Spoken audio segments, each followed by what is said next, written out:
There's something innocent about the sound of an ice cream truck, isn't there? A cheerful little melody echoing down quiet streets. A symbol of summer, childhood, and comfort. But in one small town, that sound became something else. Curse. A warning. A sound that no one dares to chase anymore. This is the story of Lila, a 17-year-old girl whose love for ice cream seemed harmless, until the night an unfamiliar truck rolled in. Until the night she vanished. And until the night her community discovered that some appetites are never truly satisfied. Lila was the kind of girl people remembered, not because she was loud or popular, but because of her warmth. She worked at the local bookstore, walked her dog every evening, and always stopped to help neighbors carry their groceries. But if there was one thing everyone knew about Lila, it was her sweet tooth.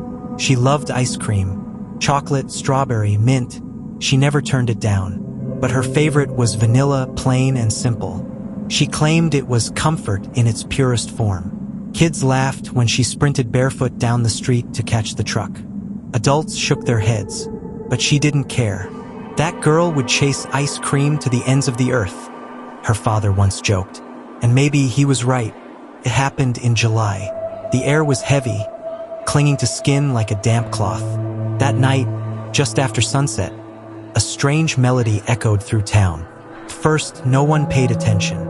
It was just an ice cream truck, though the tune was slower, distorted, as though the tape was melting.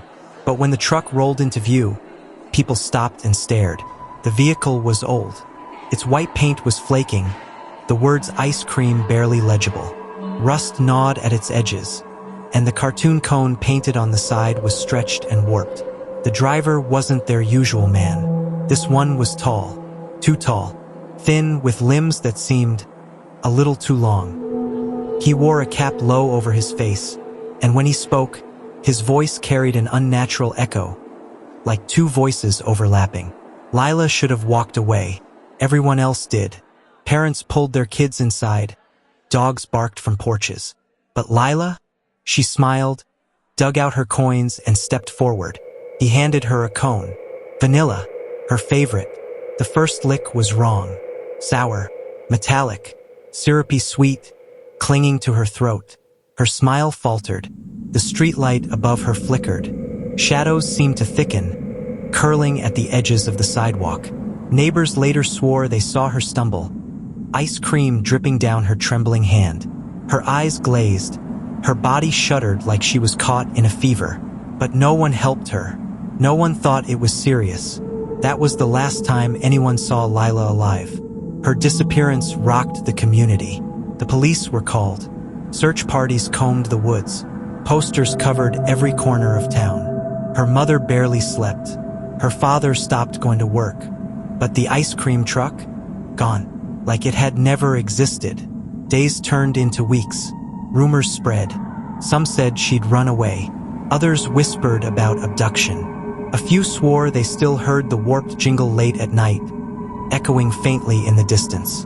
And then one night, her best friend Nora heard it. It was almost midnight when the sound drifted through Nora's window. That same warped melody. Weak, broken, yet unmistakable. She froze.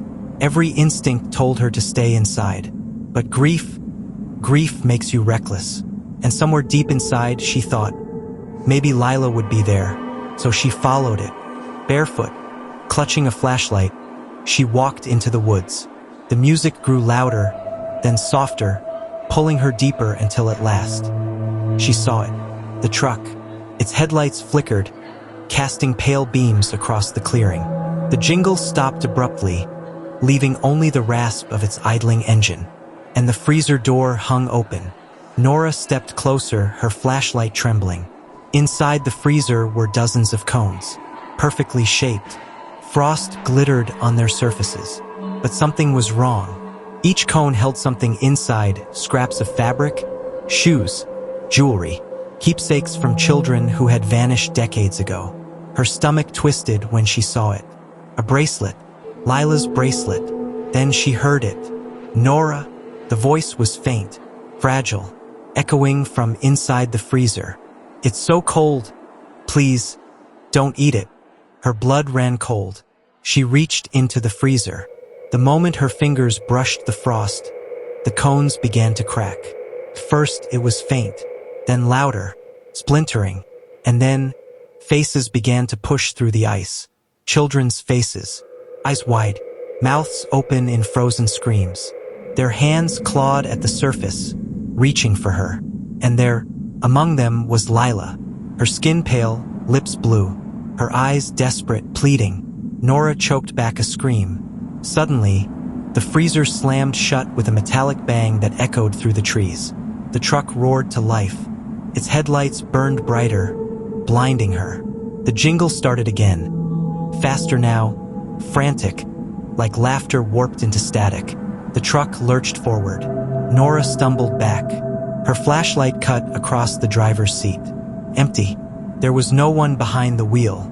And yet, the truck drove straight into the woods, splintering branches, vanishing into the dark. The music fading with it. Nora tried to explain, but who would believe her? She told the police, the neighbors, Lila's parents. But there was no evidence. No truck, no freezer, just Nora's trembling voice.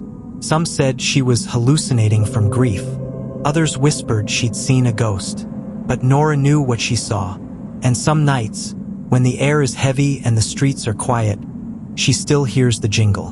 Faint, warped, echoing through the dark. If you ever hear that sound, that broken melody calling from somewhere it shouldn't, don't follow it. Don't look for the truck. Because once you taste that ice cream, you don't come back.